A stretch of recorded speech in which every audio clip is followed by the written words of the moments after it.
Les amis, vous savez, Noël s'en vient. Vous rappelez-vous l'année passée qu'on avait lu un conte de Noël pour les amis? Ça s'appelait Les déboires de Sapinou. Hein? Notre petit sapin qui n'était pas très beau puis qui a eu une étoile sur la tête de la fée bleue.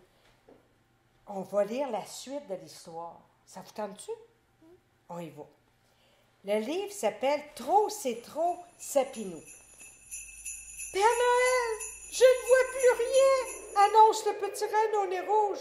Redresse le traîneau, tu vas percuter la cime des grands arbres, hurle le Père Noël qui se tient fermement à son siège. Il y a une catastrophe qui s'en vient là. Le pauvre vieillard prend sa radio. Pôle Nord, ici Père Noël, Mayday, Mayday, nous sommes en danger. Rudolph, qui ne voit rien, fonce avec la clage dans un massif de cèdres. Mais pourquoi Rudolph a perdu le contrôle? Pour le savoir, on va revenir plusieurs mois en avant, au mois de mai, pour être plus précis. Par une belle journée de printemps, Sapinou étire ses branches. Il secoue ses aigrettes pour qu'elles se déploient au soleil. Oui, c'est comme la couverture. Ouais. Comme je suis beau avec l'étoile que la fée bleue m'a donnée. Je suis de loin le plus magnifique de la forêt enchantée. Il n'arrête pas de s'admirer. Tous les autres sapins sont de plus en plus agacés par son attitude. Il me tape sur les nerfs avec son étoile, dit le grand sapin. Si c'était juste ça! L'autre jour, je l'ai vu essayer des lunettes fumées, dit le bouleau. Il se prend pour une star. Plus personne ne peut le supporter, ajoute un autre sapin. Il est vrai que Sapinou, avec son étoile, fait la grosse tête. Son étoile le rend orgueilleux. Il ne pense qu'à se pavaner et veut que tout le monde l'admire. Aïe, est-ce que c'est correct, ça? Pas très, hein? Vous savez ce que le merle m'a demandé, demande Sapinou aux autres arbres. Il m'a demandé s'il pouvait faire son nid dans mes branches. Comprenez que Madame Merle est très difficile quand on parle de ses rejetons. C'est quoi des rejetons? C'est les petits oiseaux ici, tu vois. Le grand sapin se cabre. Comment ça? Elle veut faire son nid dans tes branches. J'ai toujours accueilli sa nichée. Elle doit aimer ma lumière. Vous savez, nous les jeunes, on est à la mode. Que voulez-vous? Vous avez peut-être fait votre temps, répond le petit sapin. À ces mots, le grand sapin secoue ses branches en fouettant le sol. Chou, chou. Tu es un impertinent, Sapinou. Tu dois respecter tes aînés, dit le bouleau. Vous êtes jaloux de moi? Je le vois dans votre regard. Tant pis pour vous si vous n'êtes pas aussi beau que moi. Tous les arbres de la forêt se mettent à rouspéter. On doit faire quelque chose pour arrêter ce petit impoli. Ce vacarme alerte très vite la fée bleue, occupée à parfumer un lilas. Qu'est-ce qui se passe-t-il? Tous les arbres ont l'air en colère. Le soleil brille, il fait si beau pourtant, tout est parfait, dit la fée, qui, en agitant ses ailes, se rapproche du vacarme. Regarde. Si la fée bleue m'a choisi pour briller dans la forêt enchantée, c'est que je suis le meilleur pour le faire, hurle Sapinou. Au même instant, la fée bleue arrive. Elle se tient devant Sapinou, l'air sévère. Le meilleur, pourquoi je te prie, Sapinou? Demande-t-elle. Sapinou retrousse le menton. Le meilleur pour faire briller la forêt, dit-il. Rappelle-toi, mon petit ami, le pourquoi de ton étoile. Tu étais très triste de ne pas être un arbre de Noël, alors j'ai voulu t'aider. Mais ton étoile ne doit pas t'amener à penser que tu es meilleur que les autres, explique la fée. Penses-tu qu'elle a raison, la fée? Pourquoi? Parce qu'il faut laisser la chance aux autres. Toujours. Tous les arbres de Noël se mettent à gesticuler pour se faire entendre. Nous aussi, nous voulons des étoiles, dit le grand sapin. On a le droit, tout autant que nous sommes, de briller dans la nuit. La fée bleue est surprise de cette demande. Je vous donnerai à tous une étoile. Je la voudrais sur mes branches plus bas, je ressemblerais à un vrai shérif avec mon étoile de justicier, dit le grand sapin. Moi, je voudrais au bout de ma branche de côté, je pourrais faire des coucous en bougeant mes branches, dit le bouleau. Moi, commence un autre sapin. Ils veulent tout une étoile. La fée bleue est toute étourdie. Elle donne à tous les arbres des étoiles multicolores. Le temps passe, puis novembre arrive avec sa grisaille. Tous les arbres abordent fièrement leur étoile et tous se chamaillent pour savoir qui est le plus beau. Le grand sapin a une idée. Il appelle François qui? François l'écureuil. François, prends cette guirlande de lumière rouge, pose-la sur mes branches en tournant autour de moi.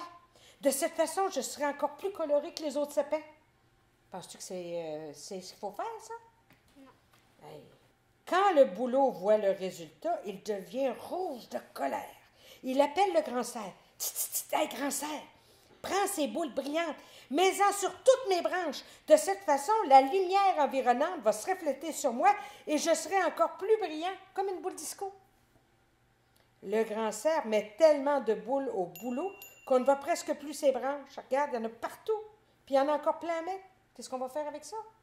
On pourrait peut-être faire des activités avec ça. On pourrait faire des activités. Oui, on voit que toi, tu vas à la maternelle, c'est bien. Sapineau veut lui aussi se mettre en évidence.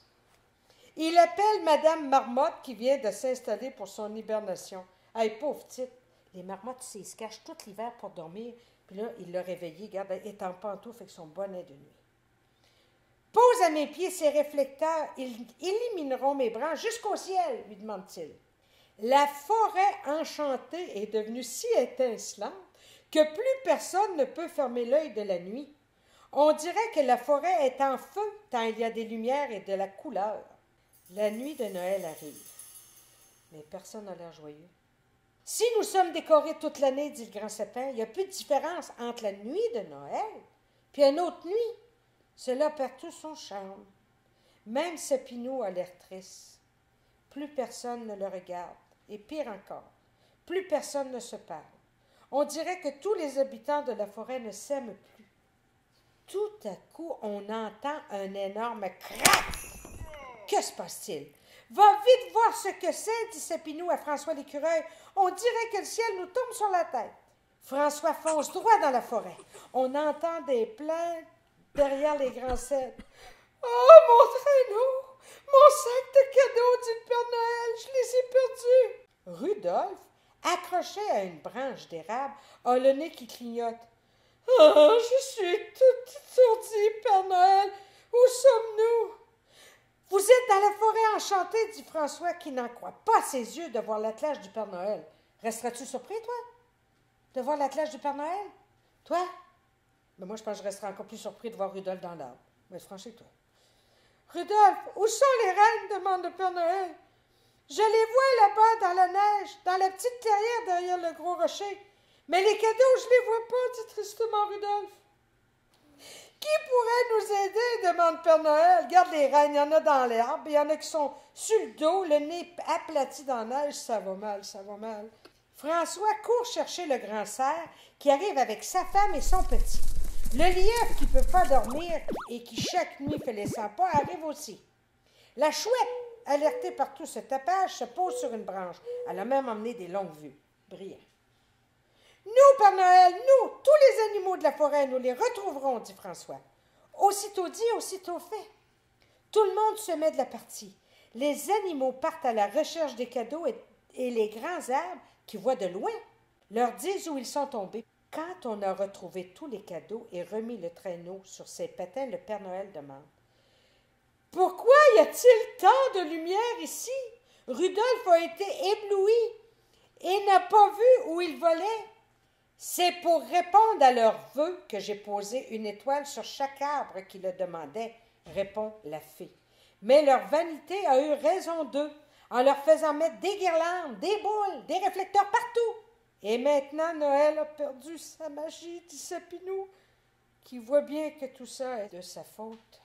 S'il n'avait pas été si vaniteux et si vantard, personne n'aurait voulu l'imiter.